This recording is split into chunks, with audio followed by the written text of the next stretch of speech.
I want to talk about your new book, Sales Ex Machina, or it's not God in the machine now, it's Sales in the Machine. And I got a list of questions here I want to talk to you about. So All I right. want to do a couple like sort of level setting things. Okay. I'm not sure that people really understand what artificial intelligence is. And you've got an engineering background, and you're a not only tremendously handsome and a great speaker, but you are also a smart guy. I'm just they, gonna let they that go. can't see you I'm just shaking gonna your let that head go. no. But you're a smart guy, and you think about these kinds of things. So just in a couple sentences, describe what artificial intelligence is. I think it's really just trying to get a computer to think like a human being. Everybody wants to complicate it, but that's the objective, right? If we can get the computer to think like us, they can probably replace us to do the things we want them to do. So that's really how I view artificial intelligence. I mean, I can get complicated and talk about the Turing test and points of singularity, blah, blah, but at the end of the day, everybody says the same thing. How can we get this computer not only to think like we do, but maybe even go one step beyond and come up with insights or ideas that maybe we haven't thought of? Well, I was at the very first Singularity Summit in New York City when Kurzweil's group started to do that, I love and him, love him, love him. I love listening to him. very, very smart. And it was a kind of a scary experience in a lot of ways because I was watching both scientists and philosophers walk out on stage and talk about how we can take consciousness out of the human brain and move it into another substrate, basically, silicon chips. Right, And I just remember one philosopher saying, "I like the idea, but I'm not going first." right. And yeah, how do you get it out? And then what does it feel like for your consciousness to live on a chip? Right. I've asked one of my teachers, a guy named Ken Wilber, who's probably the greatest American philosopher. He's got a theory called integral theory. I'll send you some links on that because I think if you don't know it, you will be interested. But the human consciousness developed to be in an organism that's a human body. And what we're trying to do is we're trying to say that we can replicate that at some level with artificial intelligence. And what they were talking about at the Singularity was not just artificial intelligence, but greater than human intelligence, which would create greater than human intelligence. Correct. Because the limits of the substrate that we have, our brain, limits our thinking, but something that had faster processing could go through more evolutions and revolutions and come up with answers to questions that we have a tough time answering now. Correct. So that's the general idea. Do you mind defining the singularity? The singularity is that point where you're beyond consciousness now. You know what I mean? It's beyond the computer at this point, where the machine can actually come up with concepts you haven't thought about. It can integrate the most abstract of high-level concepts into, let's say, an idea that we would never put together. It's now, I guess, beyond our thinking, what you already said. It's really just beyond our thinking. What does that look like? I don't know. But I think when I was listening to Kurzweil, he said something interesting. He said it took him 10 years to map the, the genome. The genome, right? sure. And then he said, well, it's going to take, if it took you 10 years just to get, let's say, 1% mapped, 10 years to get 1%, then it's going to take you, let's say, 700 years to get it. And he goes, no, you're thinking linearly, not exponentially. Right. And when he explained that process, how fast things will exponentially accelerate, that's when it got me to think about how, we're starting out today. Some of the AI stuff is, it's been around for a while now, but now we're starting to see some interesting things, right? So where's this going to be in 5 years if I don't think linearly and I think exponentially? It's kind of interesting. He puts it out, Kurzweil says 2050 is when you will hit the point of singularity. That's his number, I believe. Yeah, 2045. 2045, there you go. Yeah, that's it, 2045. And we're at, I think, right now, in comparison to an organism at like a cat or something. Right. So that's where we are with computers as you look on that exponential curve. But the exponential curve of the singularity, when you see it, there's what they call the knee where it turns straight up. That's the singularity. The guess is 2045, which scares people, and especially because there's still a lot of questions that aren't answered. So I want to talk about sales for a little bit, and then I want to broaden this conversation with you because you wrote a really smart book. Thank and I will tell you, when you go out and read the book, you will be smarter after reading it. There's no doubt about it. And there was so much in there I was unaware of. I want to start with something pretty simple, though. What tasks can computer or artificial intelligence already do as effectively as a human being now? Right. And by the way, see, you asked the right question. So I know you read the book. Because most people always talk about what jobs are going to be eliminated, which is the wrong question. The question is, if every job is a set of tasks, what tasks can be, I guess, augmented into AI? And Right. so, there's a gentleman, I forget his name, but he talks about AI a lot. And his rule, if it can be done in 10 seconds, it should be AI'd, if I can use that. And so I think any mundane task that does not require real human interaction is going to be, augmented, automated out of our process. Because what's the number? You know the number. It's like 37% of our time as salespeople is spent on actual sales activities, right? So the question is, how do we get more juice out of these salespeople? And so the question is, how do we start getting rid of some of these tasks? But I think AI is creating another set of problems, and that is, now that we have more information, now that we're compiling more information, we're integrating more information, how do we now feed that? We were talking about training beforehand. How do you feed that into a salesperson? How do you train salespeople today to use these platforms? The CRM has always been viewed as the KGB, right? Right. It's just used to monitor you. That's it. Well, now, for the first time, I think we're getting something out of the CRM. And I think salespeople begin to adopt it once they realize the power of what's going on in the CRM. I think that's right. And I always ask salespeople when they gripe about a CRM, like, if you could take one thing with you to your next job, what would you take? And they're like, my relationships. Right. Well, where's the record of those relationships? In the CRM? I mean, in the CRM, yeah. So if you put it in there. Only if you put it in there. Only if you put it in there. And that's right. So the value of the data is the fact that you're able to look at it and make discernments and decisions. And the idea that letting a computer look for patterns and things like that makes sense to me. There's a company called Gong.io. I've had a couple conversations with them where they're recording millions of sales calls and looking for patterns and discovering things like if you're starting to talk about your competitor late in the deal, you're going to lose to that competitor. You're way too late in differentiating. And you can start to see patterns. And what's interesting to me about the patterns is it's confirming things I think that many of us know intuitively. I agree with you. So you're starting to see like you know that. Side note, I have an AI in Sales podcast, and I had Chris Orlob. Chris. I had Chris on the podcast, and we talked about conversation flow. Some of the new study. He's got a new study coming out also on just word patterns. But Gong.io is just websites rich with information. But as you say, it's data that's now, maybe we knew it intuitively. What they're doing is confirming, I think, what we already knew. And I think that's real training, because now that you've confirmed it, now you can actually teach it.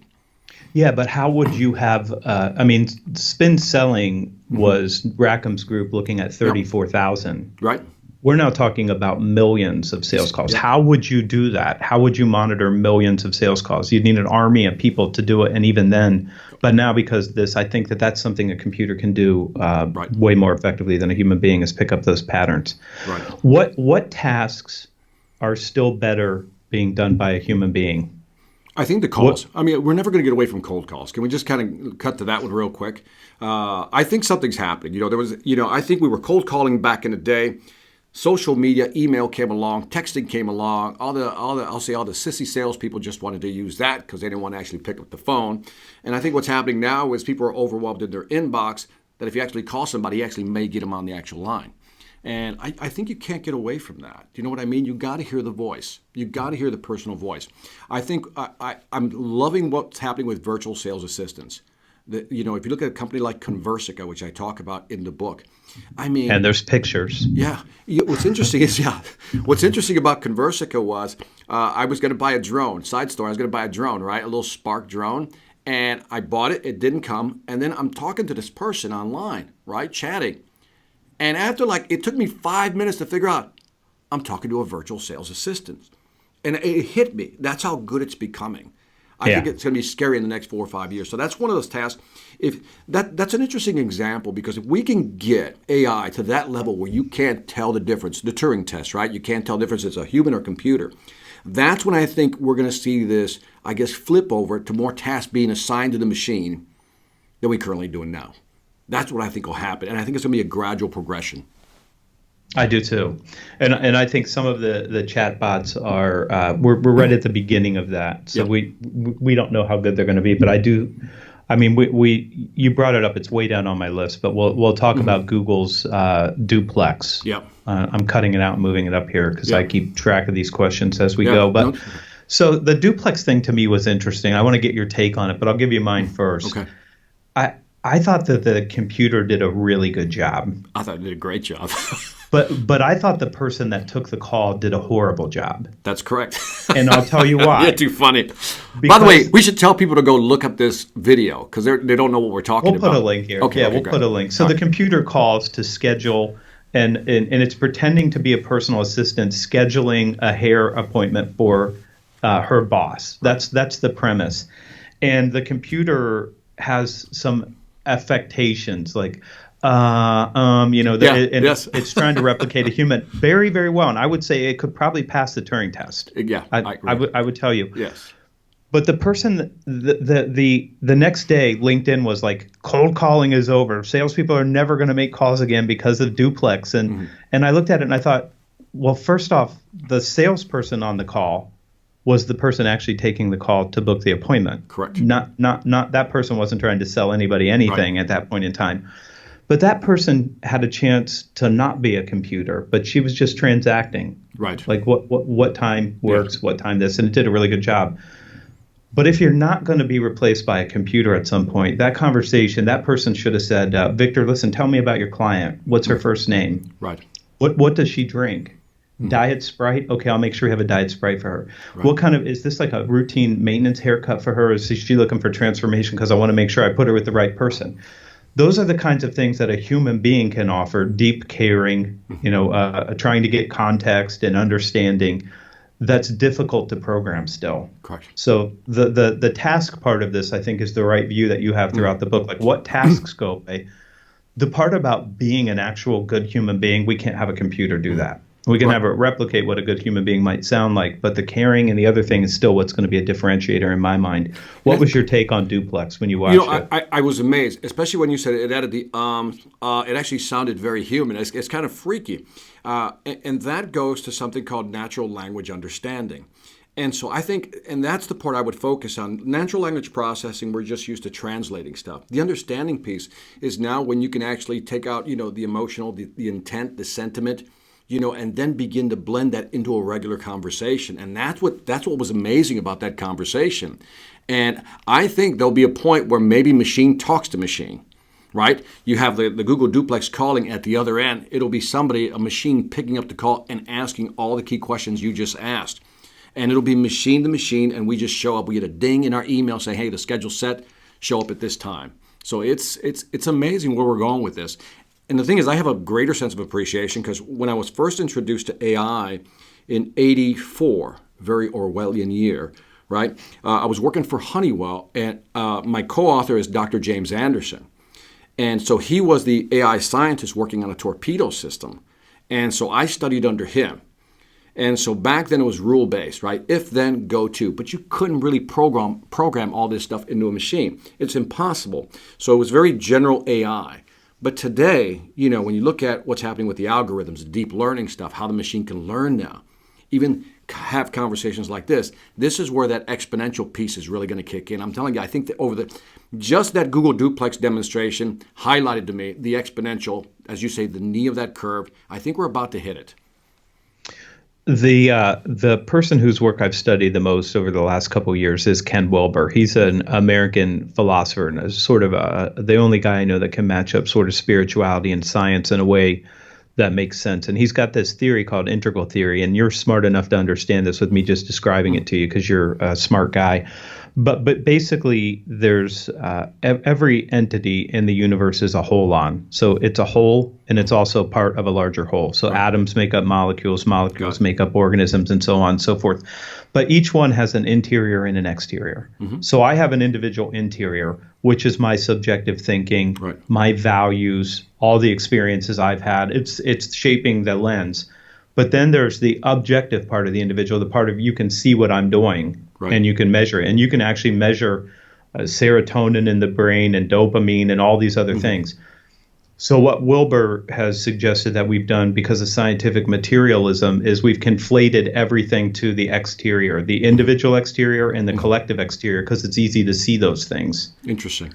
But it's harder to see the subjective things. But because you're in sales and because you've done this, most of what we do is we try to elicit the subjective part of the individual and the subjective part of the organization, the culture. What are the values? How do they really operate? Because when you walk in, you'll see this mission statement and our values on the wall. Right. But then the behavior inside the company may not Totally look anything like what's on the wall. So the objective part that you can see may not be how things really operate. I think that big data shows us the objective patterns. But so far, it doesn't do a good job answering why do those patterns exist. I don't think that we're there yet. But I mean, you and I are both speakers. So I know a lot about you because of what you do. You have a deep human need for significance, and being on stage is an indicator that you like that. Absolutely, yes. And when you're as good at it as you are, you really like it. And contribution. You want to help people do something better. And I had this conversation with somebody that said there's different kinds of speaking, and I'm like, no, it's all motivational speaking. It's all we want somebody to do something different, or we don't speak. Yeah. You always want people to be motivated to do something. I just use the word change, by the way. That's what we change is it. That's right. Whatever it is. Yeah. But the fact that I can see that, it doesn't tell me why you are wired that way. Correct. It doesn't tell me about your Puerto Rican grandmother who has no idea what you do and doesn't understand at all. Right. When you say, I make a living talking, and she's like, how? Yeah. Victor, what are you talking about? The data points don't tend to give us the context yet. What's your feeling about the role of artificial intelligence? You're talking about sentiment, so I'm asking you, what do you think the role is, and what will we use AI for as it pertains to trying to pick up what's subjective and internal? And so one of the challenges we always have as sales trainer is that, we know what people want. They tell us what they want, right? But then when we ask them to do certain things, they don't want to do them because something in their internal architecture doesn't permit that, right? Yeah. And there's this conflict going on all the time. And so we have to sell them on the idea that changing your behavior is going to be less painful than maintaining your current habitual architecture, right? But the problem is it's almost like, plates that have stagnated. They're like they're intertwined. They're not going to move. And so when you look at big data, if we can tie it back to the salesperson, it can only give them a map of the terrain, what it believes it sees. Now remember, it's still in the programming, right? Much of this is still programmed by a human being. Because anyway, when you look at deep learning, you know that just like they have little neurons in our brains, we have neurons in the programming, and how we weight those, what types of biases we have. We can have a program, an algorithm that has bias. So that's already a problem. So we got the human bias, and now we have the human who programmed the machine to have a certain bias. Question is, whose perspective is always right? And that's why I don't think we've moved into full autonomy. If I could say that the next level of singularity is full autonomy, the thing could run by itself, all we can do is use it to augment what we're currently doing. So all it can do is say, look, here's what I'm looking, here's the terrain. You, Victor, now go prove my hypothesis to be true or false. And that's kind of how I look at AI. Now, I don't know if I'm answering your question, but will it internally change me? Here's what will happen. If the machine gives me insight, I then go and apply that insight, test a hypothesis, comes back and says, damn, I think the thing's right? Then now I start believing that maybe this machine can now really augment my ability to make money. Because I'm sorry, at the end of the day, we're profit motive, right? It's all about the profit motive. That's how we're oriented. People will not change unless they see the self-interest part of it for themselves. So that's how I would answer that question. It'll map the terrain. I, as an individual, will use that information, verify if it's true. If it's true, then it's going to benefit me, then I want to use it. Like any tool, I'll only use it if it'll benefit me. Right. And I can see it. What is so we're talking about that leverage point, and where do you think we get to this intersection?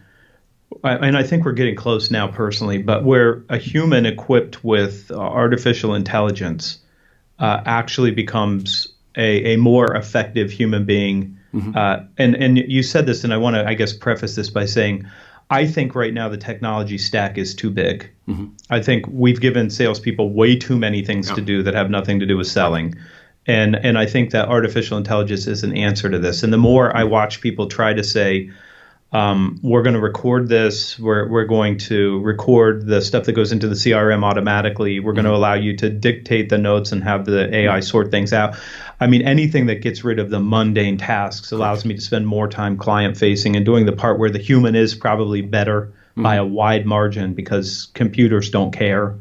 They're not equipped to care. And Kurzweil will argue with that and say caring is actually, a chemical and electrical reaction, and we can replicate that. But we're nowhere near that yet. That's way, way far into the future. So where do you think we are in that continuum of now having artificial intelligence augment the human being to the point where we're now going to be more effective than we would be without it?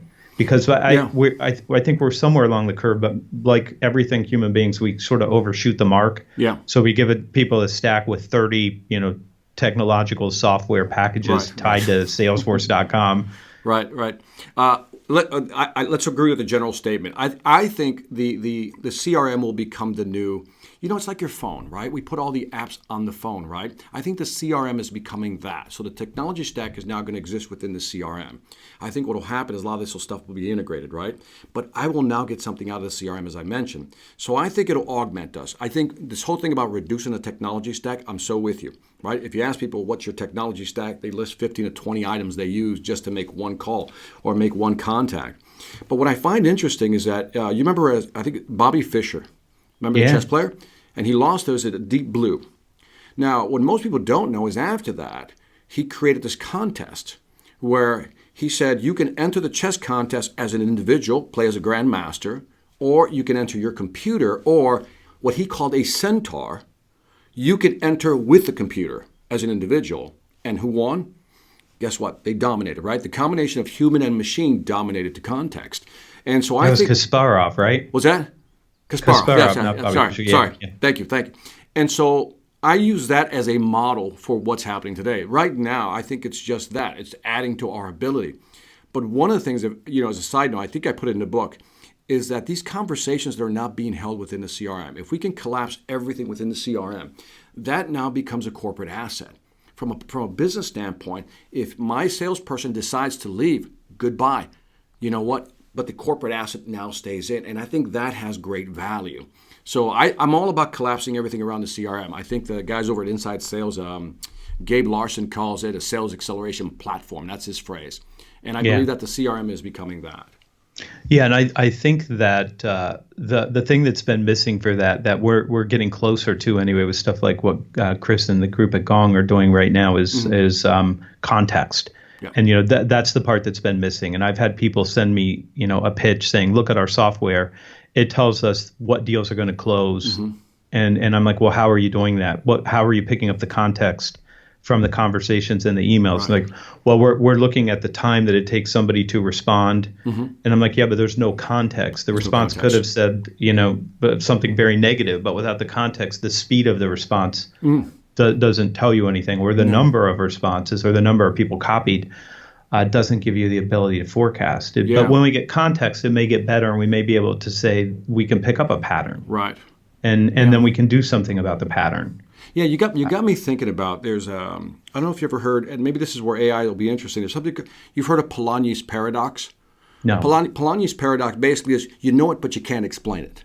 Yeah. We've all had that, right? People know, like, it's that sales guy that kills it every quarter. But then you say, hey, can you train the rest of the salespeople? And he'll just say, well, you just go in there and do your thing, Victor. That's what you do. You're like, well, that's not training. But the person does it, but can't explain it.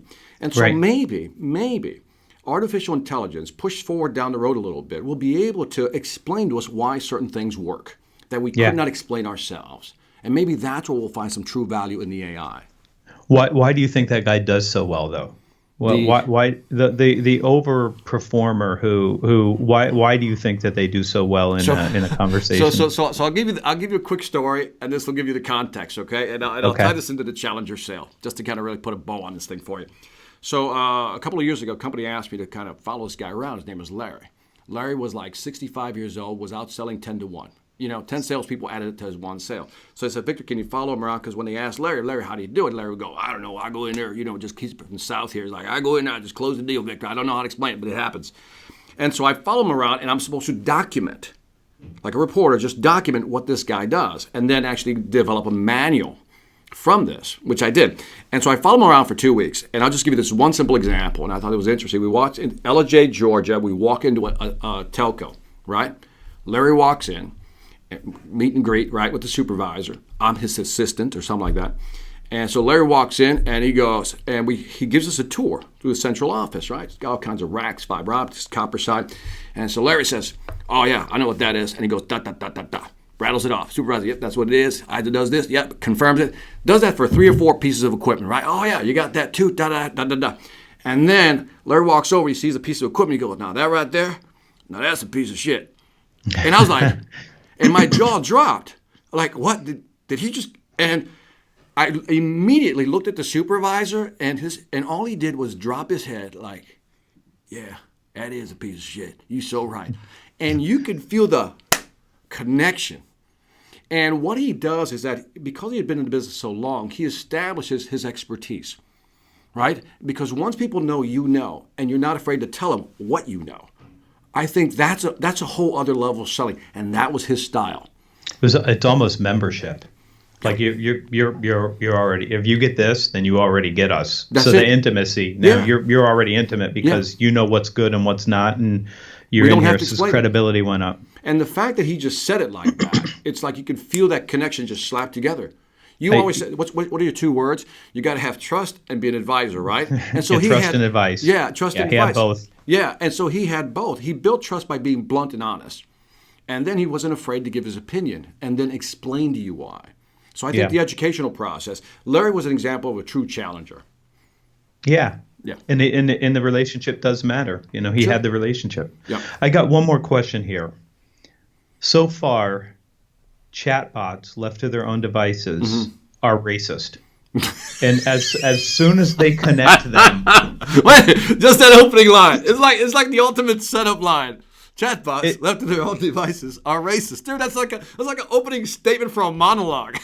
It's true though. Please once we connect them to the internet. Please explain. How's that so good? I'm sorry. Once we connect them to the internet and they start picking up the stuff on Twitter and on Facebook, they become racist really fast and they start making racist decisions. And we know this. And I've told you about Ken Wilber. I'll send you a link to his stuff, but human beings get infected with a set of beliefs too. Yes. I mean, and that's the cultural, the interior part you can't see. Right. So for my money, I think that the challenge that we have with artificial intelligence is probably greater than what tasks do we keep and what do we give to machines. Sure. I think it's even greater than that. And I'll give you an example. I've been watching the autonomous vehicle thing for a long time. Mm-hmm. And Mercedes is making one, the 600, I think. Right. And they came out and they said, we're not going to have any discussion. This is the decision that we've made. In all cases, the artificial intelligence in the car will make a decision to protect the people in the cabin of the car. Right. In all situations. Yep. There's not going to be any having to calculate, well, there's 3 5-year-old children walking across the street and the driver's 92 years old. They're not doing that. So in every case, which brings me to the obvious question: if there's 2 of us in the car and I'm driving and you're in the passenger seat, and it's got to decide to veer left or right, which one of us does it kill? Correct. Does it assume the driver owns the car, so that's it? But these are things that are still programming. So right now, to my knowledge, no one is working on artificial moral intelligence. Right. And so far, when we've connected things like a chatbot to the internet, it quickly becomes racist very fast. Right. And because it's picking up all of these factors. Right. So what do you think of, how do we ensure that artificial intelligence is a moral artificial intelligence? And I want to tie this to sales. My chatbot is negotiating with a human being, and I've programmed it to extract as much value as I can from the human being. Sure. So as a human being now, I have a chatbot that tries to protect my negotiator from your negotiator. Right. So now my chatbot is designed to prevent you from maximizing your profit. The extraction. Right. Yes, from me. Right. Correct. Where does the moral intelligence that exists in human beings, where does that play into this in your view, if you have one? Well, by the way, so the big assumption there is that humans have some moral compass to begin with. Do you know what I mean? And here's what I mean by that. Some people have the moral code is basically, the ethics is just a moral code, what we go by, right? We know this, right? Very Randian in this sense. And so most people have never even defined their moral code. So I think the machine has a benefit today is that it can eliminate, for example, subjective situations or cognitive bias, right? It can look at something for what it is. And just like you can program it into the machine, you can actually begin to program that out of the machine by, again, weighting different factors with a deep learning system, removing some bias. You can't do that with a human being. Once it's set, it's set. You know what I mean? If at 4 years old you heard certain things, it's there. It's hard-coded. But your point is well taken that, if I create a bot and you create a bot, we're going to try to infuse it with what? Our moral code. Maybe as we use our bot, it actually begins to what? Take our moral code on as its own identity. So far, our moral code has been racist, though. Right. Well, no, I think you go too far. By the way, I don't like to say we're racist. We just profile a lot. Do you know what I mean? Because that's part of our survival pattern, right? We were meant to actually profile something. So for somebody to say, when somebody says we don't profile, I'm like, you're an idiot. We all profile. If I'm in the jungle and I see a kitty cat and a lion, I'm profiling, right? One I pet, the other I run from. So we do this. That's part of our nature. It's how do we create that as part of our code. So I think the more we use the chatbot, the more we actually have it make decisions for us, that thing is going to basically take on our consciousness to some extent. This ties back to our original where we started.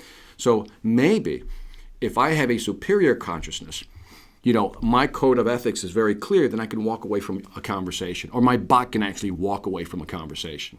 Yeah, there's lines of human intelligences, and the ones I wrote about in the next book, Eat Their Lunches. There's IQ, which is fairly easy and common, easily understood, and then there's EQ, which is not nearly as well understood. Right. But then there's MQ. There is a moral intelligence, and in the book I explain, when you're looking at somebody, they can have very high IQ and very high EQ and very low MQ. Right. And as a client, doesn't work. It doesn't help you to work with people who spend a lot of money with a low moral intelligence, because they're always doing something so negative because of their value structure. But I worry. Even today, if I can ask you, Anthony, even today, for example, how do you evaluate somebody's moral code? Do you know what I mean? You can test it, right? But how do you evaluate that? And then, use that as part of the negotiation strategy or conversation with the actual salesperson. I have what you described earlier as intuition. I can tell very, very quickly, but I've only ever done anything but study human beings since I was 13. So I've watched. But I know. I'll just give you one indicator for me.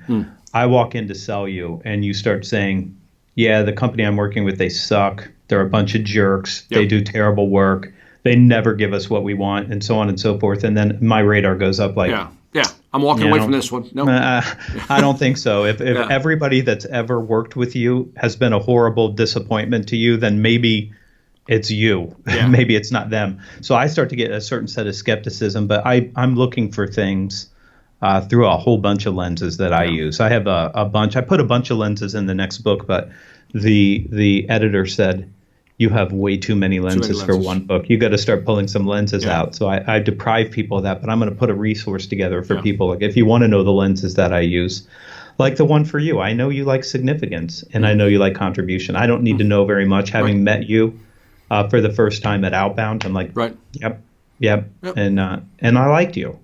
Oh, thank you. I like you too, Anthony. And and it was kind of interesting for me because the motivator, I watched that. Right. And then there you are. There he is. Yeah, no, it was really cool. I'd never met you. I decided to show up early that day because I had other things planned. So to have you, Mark Hunter there, Jeb Blunt then showed up. I was like, this is perfect. Got to meet the boys. That's pretty fun. Cool. Yeah, it was cool. But when you talk about the different lenses, again, tying it back to artificial intelligence is, how do you incorporate your experiences? Then it went through some type of processing, right? Your own algorithm process came up with these lenses now that you view life through. It's how do you code that within AI? Or how do you have it code itself through deep learning? And that, I think, is going to be the challenge. But I think it'll be different for everybody. And for an ending point here, right now, that's what we're trying to do. We're trying to put the lenses in.